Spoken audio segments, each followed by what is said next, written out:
Hello, welcome to Study Point. Last class में हम लोगों ने जीन पियाजे के स्टेजेस ऑफ डेवलपमेंट के दो स्टेजेस को देखा था।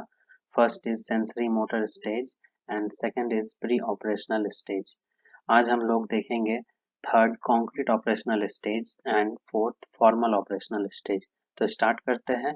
Concrete operational stage. Concrete operational stage जो है ये 7 से 11 ईयर्स के ओल्ड का स्टेज को कहते हैं, जनरली जो कि लेटर चाइल्डहुड का पीरियड है। इस स्टेज का जो कैरेक्टरिस्टिक्स है वो कुछ इस तरह के हैं। Logic starts about concrete things. तो बच्चे में लॉजिक जो है वो डेवलप होने लगता है, बट किससे रिलेटेड? कॉन्क्रीट जो भी चीजें होते हैं, जो भी मूर्त चीजें होते हैं उनके रिलेटेड, मतलब उनके अंदर रीजनिंग डेवलप होता है, या फिर आप बोल सकते हो लॉजिक डेवलप होता है। तो ऑपरेशनल मतलब something related to logic, and concrete means वो सारे चीज या वो सारे थिंग जो कि मूर्त है, जिसे हम देख सकते हैं, पकड़ सकते हैं। तो उन सारी चीज के बारे में बच्चे क्या करने लगते हैं? हाँ, सोचने लगते हैं, उससे रिलेटेड रीजनिंग लगाने लगते हैं।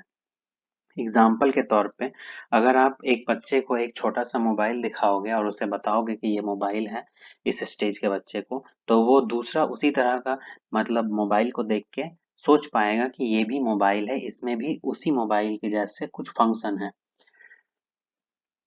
नेक्स्ट है रिवर्सिबिलिटी स्टार्ट्स। हमने देखा था प्री ऑपरेशनल स्टेज में कि बच्चे में इरिवर्सिबिलिटी होता है, मतलब वो बैकवर्ड नहीं थिंक कर पाता, या फिर अगर आप 1 2 3 उसको पढ़ाते हो और उसे बोलते हो 3 2 1 लिख के बताने के लिए, तो वो ऐसा नहीं कर पाता, बैकवर्ड नहीं आ पाता। या फिर आप उसे एक सीधे रास्ते में ले जाके कुछ टेढ़े रास्ते में लेके जाते हो, कुछ इस तरीके से। सपोज कि ये ए से आप उसको बी पे लेके गए, और दोबारा आप अगर बोलोगे उसे बी से ए के तरफ आने के लिए, तो वो बच्चा नहीं आ पाता है, इस चीज को वो नहीं कर पाता है। प्री ऑपरेशनल स्टेज में कुछ ऐसा था, इरिवर्सिबिलिटी उसमें था। कॉन्क्रीट ऑपरेशनल स्टेज में क्या हो जाता है, उसमें रिवर्सिबिलिटी स्टार्ट हो जाता है, मतलब बच्चा वो जो चीज वहां पर नहीं कर पा रहा था, जैसे बैकवर्ड थिंक नहीं कर पा रहा था, ये वाला चीज कर पा रहा था, बट ये वाला चीज को वो नहीं कर पा रहा था, और एक तरफ से जाके दूसरे तरफ से वो रिटर्न नहीं आ पा रहा था। इस चीज को अब वो बच्चा कर पाएगा अगर आप उसे इस तरीके के रास्ते पे ले जाओगे। ए सपोज ये पॉइंट है, एंड सपोज ये बी है। आप उस बच्चे को बोले कि इधर से ले जाने के बाद उसे इस रास्ते में बी पे ले जाके छोड़ दिए। अब अगर उस बच्चे को आप बोलिएगा कि वो इस रास्ते पे रिटर्न आए, तो वो अब आ सकेगा, उसमें उल्टा आने का अब कैपेबिलिटी क्या हो जाता है, डेवलप हो जाता है।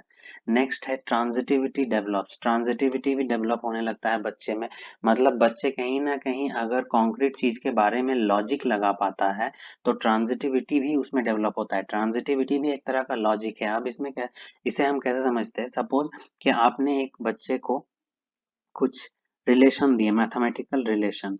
एग्जाम्पल के तौर पे मैं यहाँ पे लिख के बताना चाहूंगा कि suppose A is equal to, आपने उसे बताया ए, wait 1 minute,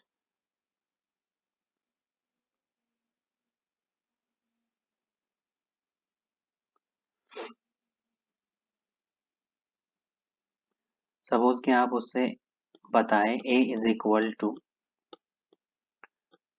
2b and b is equal to, आपने उसे बताया c। तब ये बच्चा इन दोनों के बीच में रिलेशन लगा बना पाता है। वो कैसे? अगर a 2b है और b is equal to c है, तो ये बच्चा बोल सकता है यहाँ से कि a is equal to 2c होगा। तो वो ट्रांजिटिविटी, अगर तीन चीजों के बीच में रिलेशन होता है, सपोज के एक कोई चीज है, दूसरा कोई चीज है, और तीसरा कोई चीज है। अगर इस फर्स्ट चीज का दूसरे चीज के साथ एक रिलेशन है, और इस दूसरे चीज का थर्ड वाले चीज के साथ कोई रिलेशन है, तो बच्चा फर्स्ट और थर्ड में एक रिलेशन बना पाता है। जैसे ए का बी के साथ एक रिलेशन था और बी और सी का एक रिलेशन था, तो वो बच्चा ए और सी के बीच में भी रिलेशन बना पाता है।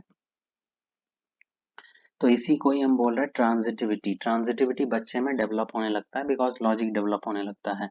नेक्स्ट है कंजर्वेशन, क्लासिफिकेशन एंड सीरिएशन। तो सबसे पहले हम यहाँ पे सीरिएशन को समझते हैं।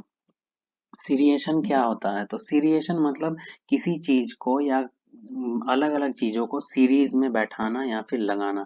एग्जाम्पल के तौर पे यहाँ पे बच्चा सीरिएशन बच्चे में डेवलप हो जाता है इस स्टेज के बच्चे में। तो वो सीरिएशन कैसे डेवलप होता है या वो क्या कैरेक्टर होता है जो उसके अंदर होता है इस स्टेज में? तो सीरिएशन जनरली क्या है कि बच्चे को अगर आप एक छोटा सामान दोगे तो वो उसे पहले लगाएगा, फिर उससे थोड़ा जो बड़ा होगा उसको नेक्स्ट में लगाएगा, फिर उससे जो बड़ा होगा उसको उसके बाद में लगाएगा एंड फिर उससे भी बड़ा को उसके बाद में। मतलब बच्चे अब छोटे से चीजों को बड़े के ऑर्डर में लगा पाएंगे और उसका उल्टा भी कर पाएंगे। मतलब बड़े से छोटे भी वो लगा पाएंगे। जैसे कि पहले बड़े को लगाया, फिर उससे थोड़ा छोटा, फिर उससे छोटा, फिर उससे भी छोटा। इस तरीके का वो बना पाएगा बच्चा।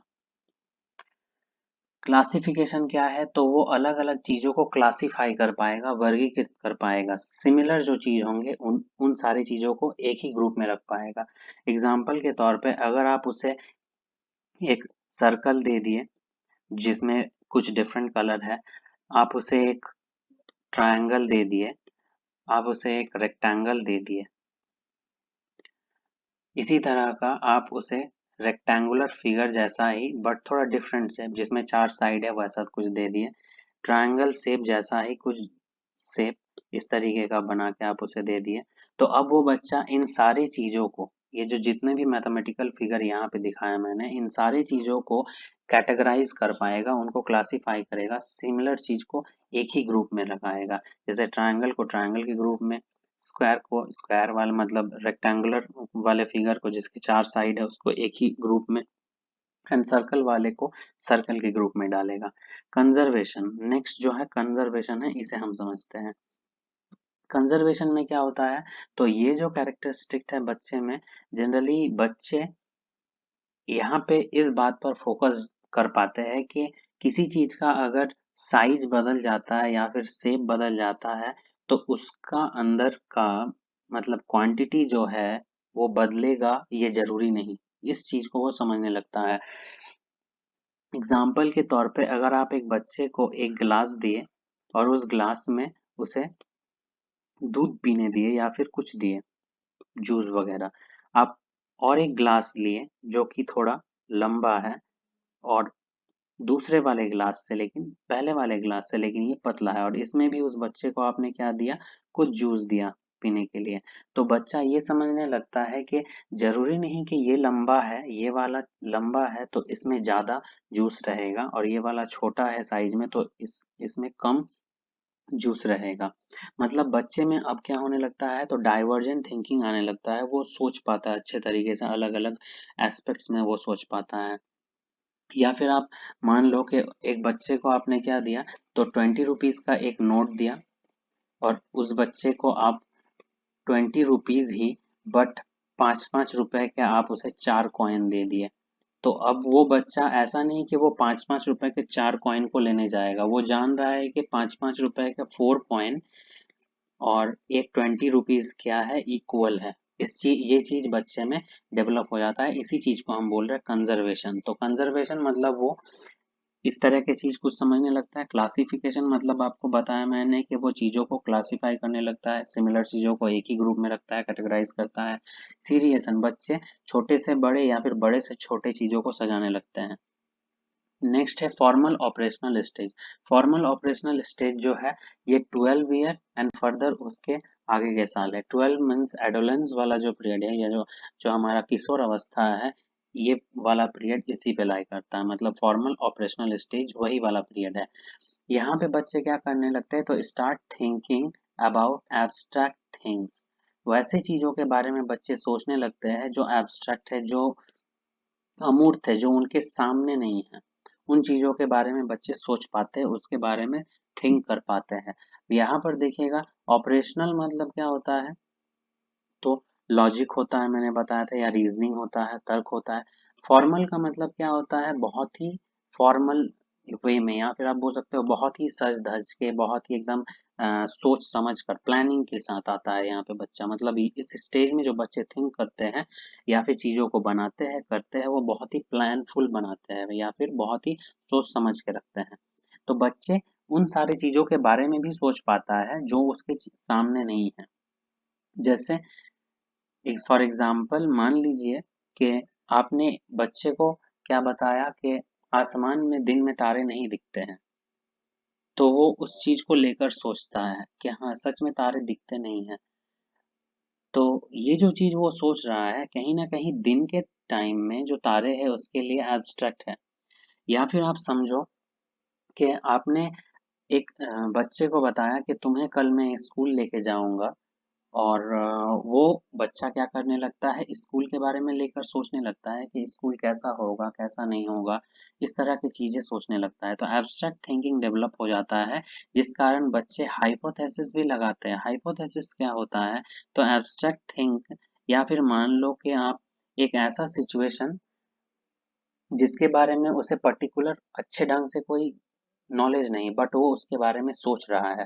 फॉर एग्जाम्पल, एक जगह पे रास्ते पे एक बच्चे ने, इस एज के बच्चे ने कहीं पे भीड़ देखा, तो वो सोचने लगा कि यहाँ पे डेफिनेटली एक्सीडेंट या फिर कुछ हुआ होगा, झगड़े हुए होंगे, या तो कोई बेहोश पड़ा होगा। तो इस तरह के वो हाइपोथेसिस लगाने लगता है, मतलब कल्पना करने लगता है।